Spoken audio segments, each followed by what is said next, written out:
కొంతమంది నా దగ్గరికి వచ్చి నా రెండు చేతులు పట్టుకొని ఏడుస్తారు. ఎందుకమ్మా అంటే, శాలేమన్నా, నీ మాటలు నాకు అందకపోతే, నువ్వు ఆ మాటలు అందించకపోతే నేను చచ్చిపోయేదాన్నన్నా, నేను చచ్చిపోయేవాడినన్నా అని నా చేతులు పట్టుకొని ఏడుస్తారు. నేను అలా నా దగ్గరకు వచ్చి దుఃఖపడే వాళ్ళకి నేను చెప్పే ఆలోచన ఏంటో తెలుసా? అమ్మా, నీకు అసలు వ్యక్తి అర్థం కాలేదు, అసలు వ్యక్తి నీకు తెలియదు. శాలేమన్నకు నువ్వు తెలియదమ్మా, నువ్వు ఎక్కడున్నావో, నువ్వు ఏ స్థితిలో ఉన్నావో, నువ్వు చావాలనుకుంటున్నావో, బతకాలనుకుంటున్నావో, నువ్వు ఏడుస్తున్నావో, నవ్వుతున్నావో, నువ్వు పబ్లిక్గా ఏడుస్తున్నావో, రహస్యంగా ఏడుస్తున్నావో, దిండులో ముఖం పెట్టి ఏడుస్తున్నావో, బాత్రూంలోకి వెళ్ళి ఏడుస్తున్నావో, అసలు నువ్వు ఏ కండిషన్లో ఉన్నావో నువ్వు నాకు ఎట్ట తెలుస్తావమ్మా? నా ఇంట్లో వాళ్ళ కండిషనే నాకు తెలియనప్పుడు నువ్వు నాకు ఎట్ట తెలుస్తావమ్మా? కానీ నిరంతరం నిన్ను అబ్జర్వ్ చేస్తున్నటువంటి ఒక వ్యక్తి ఉన్నాడమ్మా, ఆయన పరిశుద్ధాత్మ.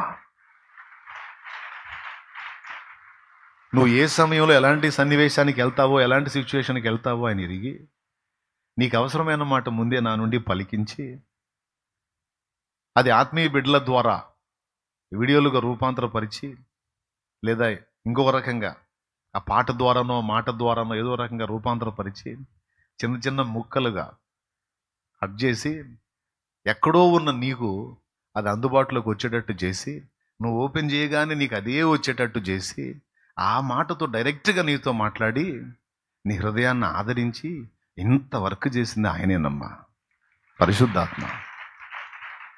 పరిశుద్ధాత్ముడు. లేదు, నువ్వు నాకు ఎట్ట తెలుస్తావు?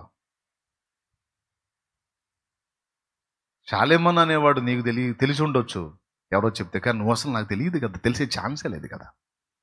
కానీ నువ్వు ఆయనకు తెలుసమ్మా. ఆయన ఎంత కేర్గా ఉన్నాడు నీ విషయంలో అంటే, నువ్వు గుండె చెదరి దుఃఖపడుతుంటే కూడా తట్టుకోలేకపోతున్నాడు ఆయన.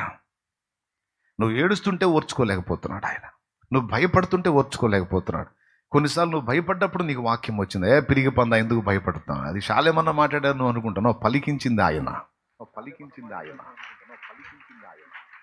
నా నోట వాక్కు పెట్టింది ఆయన, ఆ వాక్కు నీ దాకా చేరేటట్టు చేసింది ఆయన, కంటికి కనపడకుండా ఈ కథ అంతా నడిపింది ఆయన.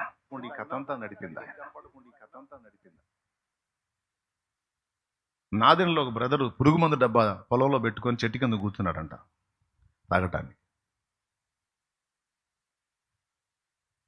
మెసేజ్ వచ్చినప్పుడు టింగ్ మన సౌండ్ వచ్చిందిగా, తాగబోయేటప్పుడు ఆ సౌండ్ వచ్చిందంట.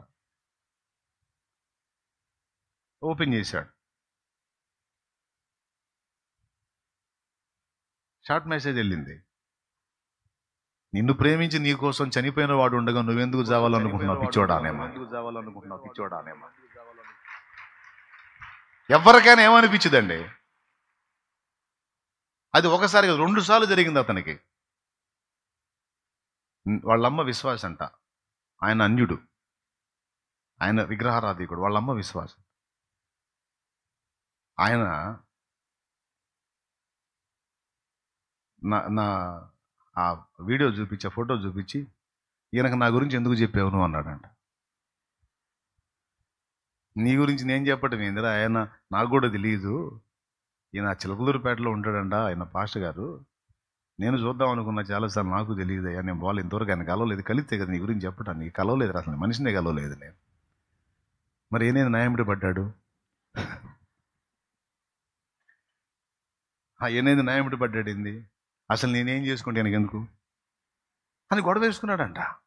అసలు ఈయన ఎక్కడ ఉంటాడు ఈయన అని ఎంక్వైరీ చేసి వచ్చాడు. ఆడికి వచ్చి కూర్చున్నాడు చర్చిలో, మారు మనసు పొంది రక్షణ పొంది దేవుడిని వెంబడిస్తున్నాడు. ఈ పని చేసింది ఎవరు మీరు చెప్పండి? ఇప్పుడు ఆయన చెట్టు కింద కూర్చొని మందు డబ్బా ఓపెన్ చేసి నాకు తెలుసా? కానీ చేశాడు. ఇంకొక చెల్లి ఎలుకల మందు కలుపుకుందంట. ఇది నిజమే, ఆమె చెప్పింది, నాకేం తెలుసు. ఆ రోజు నైట్ ఇక్కడ క్యాసెట్ రిలీజ్ అయింది శాంతినగర్లో. వాళ్ళ ఇంటి పక్కోళ్ళు పాటలు పెట్టుకున్నారు. ఈ అమ్మాయి మందు కలుపుకుంది, ఎలుకల మంది ఆమె కూడా.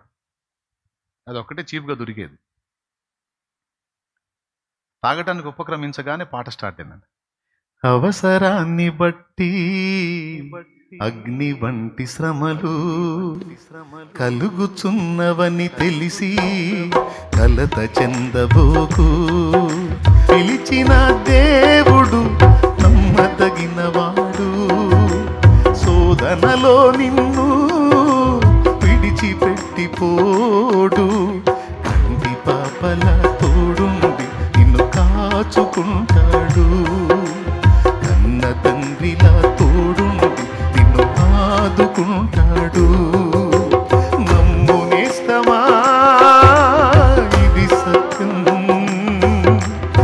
ఈడబోకుమా విశ్వాసం.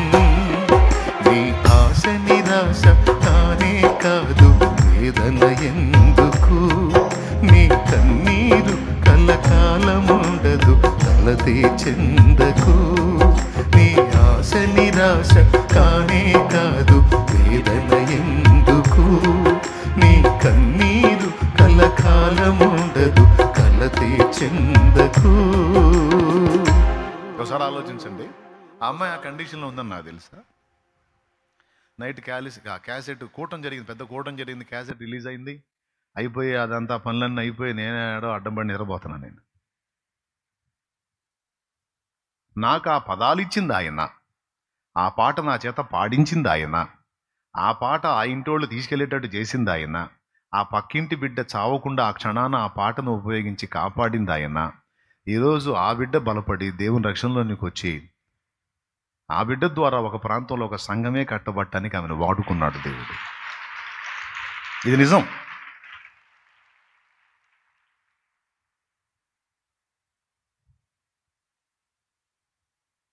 చిన్న వయసు, 2 పసిబిడ్డల అమ్మాయికి భర్త చనిపోయాడు. ఆ పరిస్థితుల్లో తనకి బ్రతకటం ఎట్లనో అర్థం కాల. భర్త ఉన్నంత వరకు ఆయన ఆమెను చాటేసుకొని ఏది తక్కువ కాకుండా చూసుకున్నాడు. ఇప్పుడు తన బ్రతుకు రోడ్డు పాలైంది. ఎట్లా చేయాలి, ఎట్లా బతకాలి, పిల్లల్ని ఎట్లా బతికించుకోవాలి అని ఊహించుకొని అది జీర్ణంగాక ఆమె ఆ పని చేసుకోవాలనుకో. ఇట్లా ఎంత మందిని ఆయన కాపాడాడో. ఇదంతా ఎవరి పరిచర్య అంటే పరిశుద్ధాత్మ దేవుని పరిచర్య, ఆదరణకర్త పరిచర్య. మీరు చెప్పండి, ఇది కాదా అవునా? ఇది యాదృచ్ఛికమా? సహజంగా అలా అలా అది కో ఇన్సిడెంట్గా జరిగిందా, లేకపోతే దైవికమా? ఎలాంటి సాక్ష్యాలు ఎన్ని, ఎలాంటి సాక్ష్యాలు. ఫుల్లుగా తాగి ఒక ఆడామె ఫుల్లుగా తాగి రైలు పట్టాల మీద పండుకుందంట. ఆమెతో మాట్లాడి లేపాడు ఆమెను అక్కడి నుంచి. తాగిన మనిషిని కూడా వదిలిపెట్టలా. ఇవన్నీ ఎందుకు చెప్తున్నానంటే, నేను గొప్ప నా గొప్పతనం చూపించుకోవడానికి పొర్రపాటును కూడా కాదు. ఈ మట్టి పురుగును వాడుకుని వీడికి ఆలోచనలు ఇచ్చి, పదాలు ఇచ్చి, పాటలు ఇచ్చి, మాటలు ఇచ్చి అవన్నీ పలికించేది ఆయన, అవి నీ దాకా చేరవేసేది ఆయన. ఈ రోజు నువ్వు సన్నిధిలో కూర్చుంటే, ఈ రోజు నీతో మాట్లాడడానికి ఇష్టపడి, నాతో మాట్లాడడానికి ఇష్టపడి అందుబాటులోకి వచ్చింది కూడా ఆయన. మనకు కనబడడు కానీ నిరంతరం మనతోనే ఉన్నాడు ఆయన, నిరంతరం మనతో. తెలుసా నీకు ఆ సంగతి? తెలుసుకోవాలి. ఈ ఆదరణకర్త గురించి సంఘములో ప్రతి బిడ్డకు తెలియాలి. పరిశుద్ధాత్మ దేవుణ్ణి గురించి ప్రతి ఒక్కరికి తెలియాలి. ఎందుకంటే తండ్రి కుమార ఇద్దరు కూడా అక్కడ ఉన్నారు. ఆయన ఆత్మ ఇక్కడ పనిచేస్తున్నాడు. ప్రజెంట్ మనతో ఉన్నది పరిశుద్ధాత్మ. ఎందుకు పనిచేస్తున్నాడు, ఏం చేయడానికి పనిచేస్తున్నాడంటే చెప్పాను కదా, ఆదరించడానికి, ఒప్పించడానికి, నడిపించడానికి, బోధించడానికి ఆయన పనిచేస్తున్నాడు.